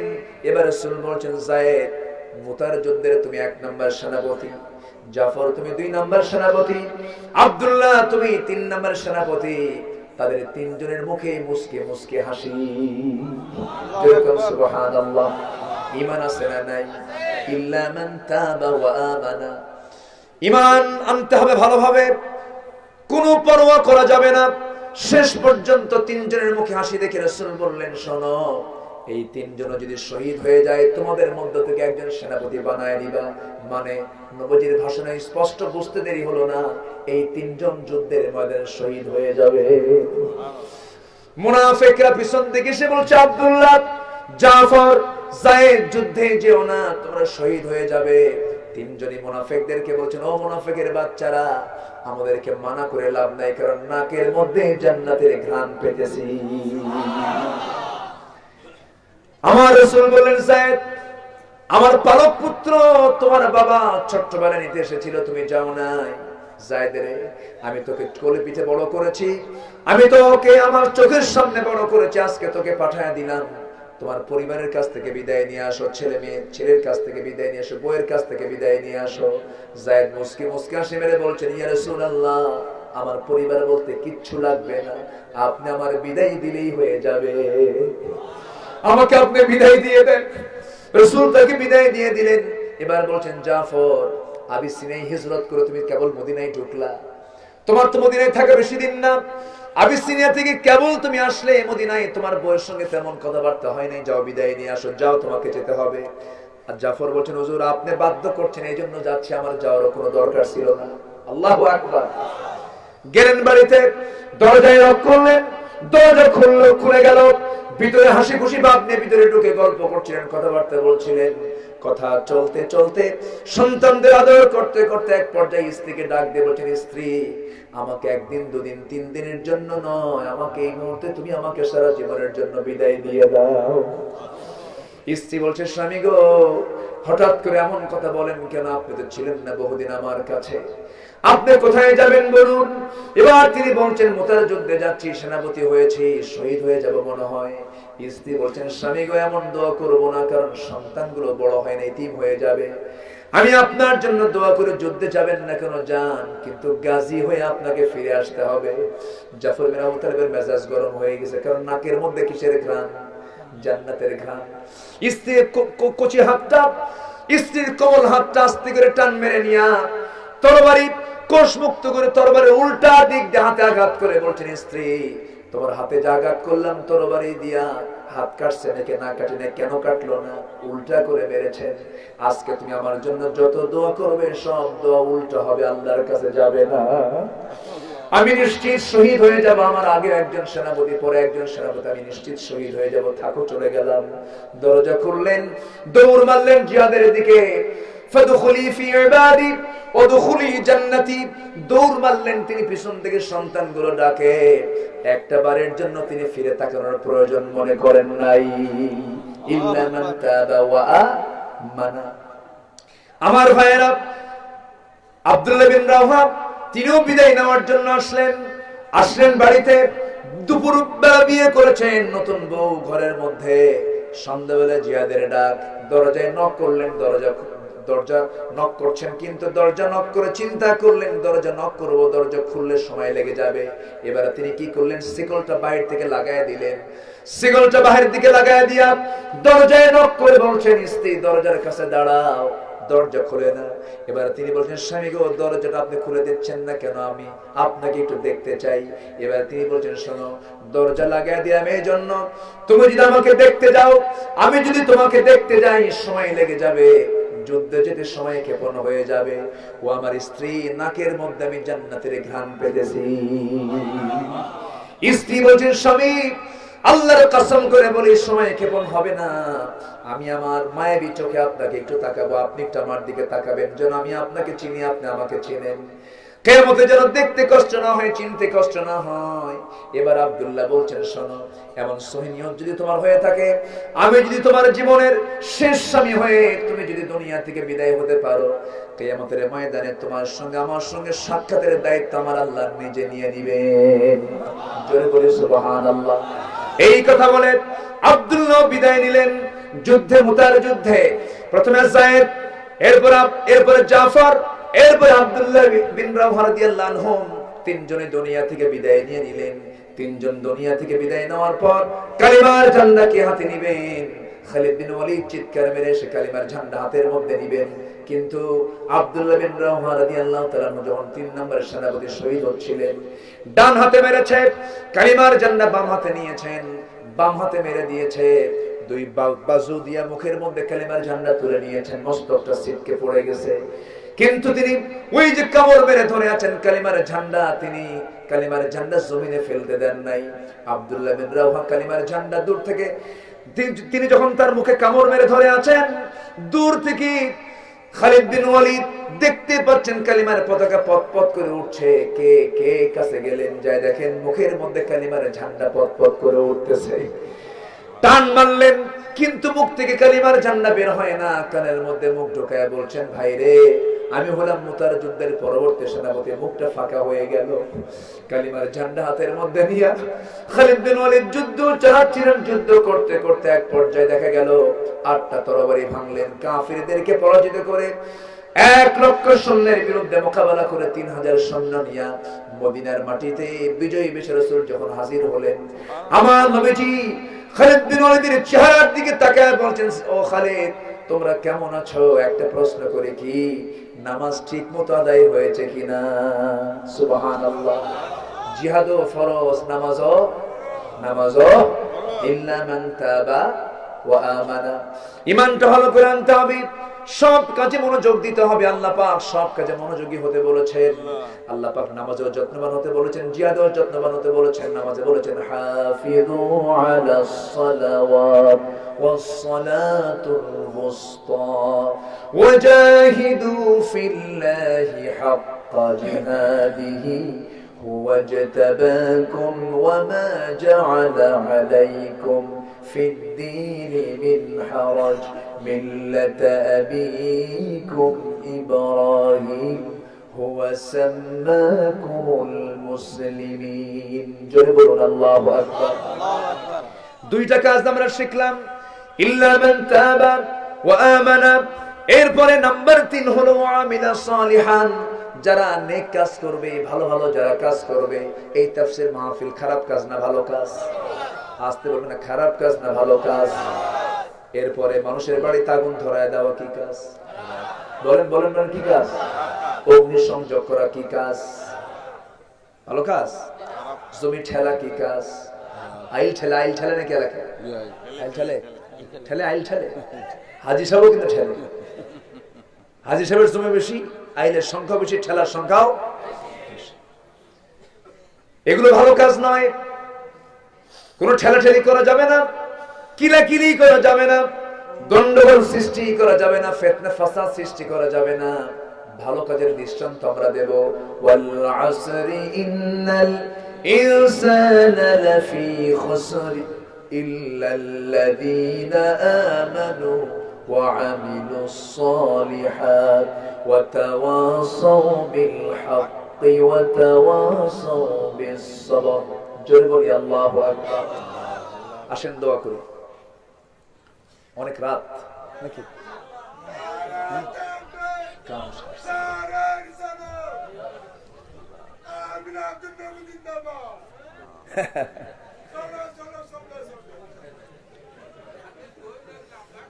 আমরা যে যেখানে আছি আমরা বসি, বলি আলহামদুলিল্লাহ। অনেক রাত হয়েছে, আমি তো ঘড়ির দিকে তাকাই নাই। ঘড়ি আজকে এত ঘুরলো কেন বুঝলাম না। আরো চালাবো? চালাবো? আলোচনা চলো। হুজুর বলুক, হুজুর তো বাঁচার দরকার আছে। এই আপনি থামেন। খুব ভালো, বলি আলহামদুলিল্লাহ। বসে পড়ুন যে যেখানে আছে। আমি খুবই খুশি, আমি এতটাই আনন্দিত যে আপনাদের উপস্থিতি এবং আপনাদের আগ্রহ, আপনাদের মনোযোগিতা। আল্লাহ তুমি এই সমস্ত বান্দাদেরকে ডানপন্থীর কাতারে শামিল করে নাও। জোরে বলি আল্লাহুম্মা আমিন। সবাইকে দিন মেনে চলার তৌফিক দিয়ে দাও, কোরআন বোঝার তৌফিক দিয়ে দাও, দিন বোঝার তৌফিক দিয়ে দাও। মাদেরকে পর্দায় থাকার তৌফিক দিয়ে দাও। এই এলাকার মায়েরা আলোচনায় আসছেন কিনা জানি না, মাহফিলে কি মেয়েদের বসার জায়গা করেছেন? আচ্ছা, বাসা বাড়িতে আছে। আগামীতে মেয়েদের জন্য বসার জায়গা করবে। ওরা মার্কেটে যাবে, বাধা দিবেন না, আর মাহফিল আসতে বাধা দিবেন। হ্যাঁ, ঠিক কি না? রাসূল কি মেয়েদের মধ্যে ওয়াজ করেন নাই? ইয়া মা'আশারান নিসা তাসাদ্দাকনা, হে নারী সমাজ। তিনি মেয়েদেরকে লক্ষ্য করে তিনি বয়ান করেছেন, ওয়াজ করেছেন। মেয়েদেরকে ওয়াজ শোনার দরকার আছে না নাই? মেয়েদেরকে ওয়াজ শোনাতে হবে, কারণ একটা মা যদি ভালো হয় জাতি ভালো হয়ে যায়। ঠিক আছে না? হ্যাঁ, মাদেরকে ওয়াজ শোনাবেন। মেয়েরা তো ওয়াজ বেশি শোনে না, নাটক বেশি দেখে। বলেন বলেন বলেন বলেন, নাকি দেশীয় না ভারতীয়? ভারতীয়। হ্যাঁ, এই সমস্ত নাটকগুলো দেখা যাবে না, দেখতে দিবেন না। মোবাইল হাতে দিবেন না মেয়েদের, কোন অবিবাহিত মেয়ের হাতে মোবাইল দিবেন না। মোবাইল একটা মারাত্মক ক্যান্সার, বিয়ের আগে দিবেন না। দেওয়া মানেই নষ্ট হয়ে যাওয়া, দরকার নেই। অ্যান্ড্রয়েড কোন সেট দিবেন না আপনার, ঠিক? বাড়ির তো বেঠি। সতর্ক থাকতে হবে, খালি মিস কল মারে, আছে না? রাত ৩টার দিকে আমাকে একজন ফোন দিছে, রাত ৩টায়, ভুল করে আসছে। কোথাও কোনো ভুল হয়েছে? এই কেমন আছো? আমি তো কোন মুসিবতে পড়লাম। তো বললাম, আপনি কাকে ফোন দিয়েছেন? তুমি আমার সঙ্গে ইয়ার কি করো না? আমি বললাম, প্লিজ আপনি কোথাও কোনো ভুল করছেন। আমার ধমক মারতেছে। পরে বললাম, দেখুন প্লিজ আপনি ভুল করছেন। পরে বন্ধ করে দিচ্ছে। মনে মনে ভাবলাম, বউ পাশে থাকলে কি অবস্থা হয়ে যেত। কি কথা কি বুঝতেছেন? মোবাইলটা একটা আযাব। আগে ছিল না, ভালোই ছিলাম আমরা। খালি মিস কল মারে। এক যুবককে, হুজুর মিস কল মারো তো জায়েজ। কোথায় আছে? কোরআন শরীফে আছে। কোথায়? ফামাইয়া আমাল মিস কল। যেরকম নাউযুবিল্লাহ। কোথায় পেয়েছে? এগুলো করা যাবে না। যুবকরা নোংরামি না করে বিয়ে করো, নোংরামি না করে বিয়ে করো। রিজিকের ফয়সালা কে করবেন? কে করবেন? আল্লাহ করবেন। অন্যের বউ না, কিন্তু নিজের বউ। অন্যের বউ নিয়ে এসে বিয়ে করার দরকার নেই। এরকম ক্লিয়ার কিছু আছে না? আর মহিলা খুঁজে পায় না, অন্যের বউ ধরে নিয়ে এসে বিয়ে করে। তার 3 মাস লাগে না, কিচ্ছু লাগে না, ধরে বিয়ে করে। আছে না নাই? এগুলো করা যাবে না। মেয়েদের দিকে টান পুরুষকে কে দিয়েছেন? আসতে কত ভাই, কে দিয়েছেন? যৌন কামনা খারাপ না, লোভ খারাপ না। যৌন কামনা কে দিয়েছেন? যৌন কামনা না হলে তাহলে কি সন্তান পৃথিবীতে আসতো? মানব না হলে কি আল্লাহর জিকির থাকতো? থাকতো না। যৌন কামনা তো ভালো, সমস্যা নেই। আল্লাহ তো না করেননি নিসাউকুম হারসুল লাকুম হাইসুমা শি'তুম। আল্লাহ তো না করেননি বিয়ে করো। ফানকিহু মা তাবা লাকুম মিনান নিসা মাসনা ওয়া সুলাসা ওয়া রুবা। বিয়ে করো, 2 2 3 3 4 4টা বিয়ে করো। এই ওয়াজ তো আমার মায়েরা শুনলে বলবে কোন হুজুর নিয়ে আসছো দাওয়াত দিতে।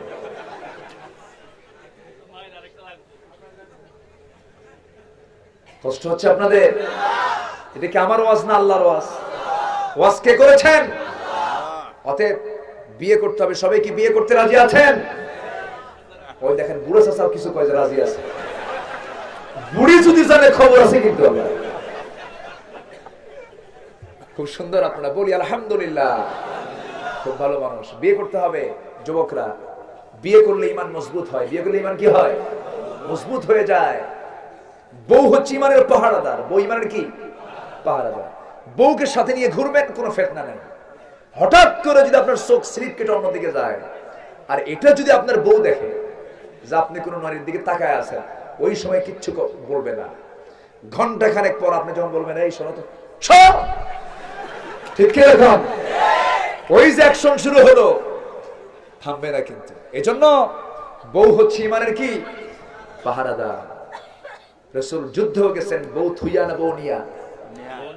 বলেন, যুদ্ধে গেছেন বউ রেখে না বউ নিয়ে গেছেন? অতএব বউকে সাথে নিয়ে সব জায়গায় ঘুরবেন। বউ সাথে থাকলে আর নিকাহু নিসফুল ঈমান, বিয়ে হচ্ছে ঈমানের অর্ধেক। আল্লাহু আকবার। আল্লাহ সবাইকে বোঝার তৌফিক দান করুন। হয়তো বলবেন হুজুর বিয়ে যে করবো, বিয়ে তো দেয় না, এরকম হয়তো অনেক কিছু চিন্তা করতেছেন। মেয়ের বাবারও দোষ আছে। মেয়ের বাবার কিছু দোষ আছে না? মেয়ের বাবাকে বলে এই ও এই শুধু লন্ডনই বলে না, এই লন্ডনই আমেরিকান, মানে ইউরোপ আমেরিকা ছাড়া হবে না, দেশি মাল হবে না। আছে এগুলো আছে আছে। রাসূল তার সবচাইতে কলিজার টুকরা ফাতিমাকে বিয়ে দিয়েছেন লন্ডনই আমেরিকা না তাকওয়া? লন্ডনই আমেরিকা না তাকওয়া? হযরত আলী একটু খাটো ছিলেন। কি ছিলেন? খাটো ছিলেন। মাঝে মাঝে মজা করতেন সাহাবীরা তার খাটো দেখে। তিনি বলতেন আলা বাইনিনা কান্নুনি লানা ওয়ালাউলা কুনতু লাকুনতুমা লা। ওমর ফারুক একদিন বলছেন যে আমাদের মাঝে আলী হলো লানা শব্দের নুনের মতো, মানে খাটো। লাম মাথা লম্বা, আলিফ মাথা লম্বা, মাঝখানে নুন, আলী খাটো। এখন আলী বলছেন ওয়ালাউলা কুনতু লাকুনতুমা লা, আমি নুন ছোট খাটো হতে পারি, কিন্তু মাঝখানে আমার থাকার গুরুত্ব আছে। আমি নাই, তোদের দামও নাই। আল্লাহু আকবার। কি মেধা ছিল হযরত আলী। খাটো সাইজের লোক ছিলেন, তাকওয়া ভরপুর ছিল। রাসূল মেয়েকে বিয়ে দিবেন, সব প্রস্তাব দেওয়া শেষ। দামি দামি সাহাবীরা, ধনী ধনী সাহাবী, কারো প্রস্তাব রাসূল নিলেন না। বললেন আমার পছন্দের লোক এখনো আসে নাই। সবাই বলতেছে আলী তুমি শুধু বাতাসে যাও, তুমি যা। আলী বলতেছেন আমারে কি দেবে তাই? আমার তো ঘরই নেই। গিয়ে রাসূলের সামনে খুব নম্র সম্র হয়ে বসে আছে, কিচ্ছু বলতেছেন। রাসূল বললেন আলী কি যেন বলতে আসছে, তুমি আমাকে কিছু বলবা? হুজুর কি যে কব নিজেও জানি না। রাসূল বললেন তুমি কি আমার মেয়েকে বিয়ে করবা? হুজুর দিলে করব। সুবহানাল্লাহ বলবেন না? রাসূল বললেন কি আছে তোমার? হুজুর কিচ্ছু নাই, বাড়িও নাই, ঘরও নাই, টাকাও নাই, পয়সাও নাই। আমেরিকা আছে এখানে? লন্ডন আছে? মেয়েদের বাপদের সাইজ করতেছে, মেয়ের যারা বাপ তাদেরকে সাইজ করা হচ্ছে নাকি? তাকওয়া দেখতে হবে, ঠিক আছে? কি কি দেখতে হবে? তাকওয়া, পরহেজগারি দেখতে হবে। এটা এক নম্বর দেখতে হবে। রাসূল বললেন তোমার কাছে কিছু নাই? হুজুর আছে কি? তরবারি আর ঢাল। তরবারি তো লাগবেই, ঢালটা বেঁচে আসো। বিক্রি করতে গেলেন ঢাল। বিক্রি করতে যায় দেখেন যে হযরত ওসমান সামনে দাঁড়ানো। রাসূলের আরেক জামাই, দুই মেয়ের জামাই তিনি। একজন মারা যাওয়ার পর আরেকটা মেয়ে রাসূল তাকে দিয়েছিলেন। আল্লাহু আকবার। রাসূল কি ওসমান বলছেন আলী এখানে কেন? কি ঢাল বেচবো? কেন? আমার বিয়া। কার সাথে? আপনার শালীর সাথে। আল্লাহু আকবার বলেন। হযরত ওসমান জানেন না যে তার স্ত্রীর ছোট বোনের বিয়ে, তিনি জানেনই না। এদিকে রাসূল ঠিকঠাক করে ফেলছেন। বড় জামাই বাদ দিয়ে যদি কোনো শ্বশুর মেয়ের বিয়ে ঠিক করে আজকের সমাজে, তাহলে ওই জামাইয়ের মুখে কথা আছে না নাই?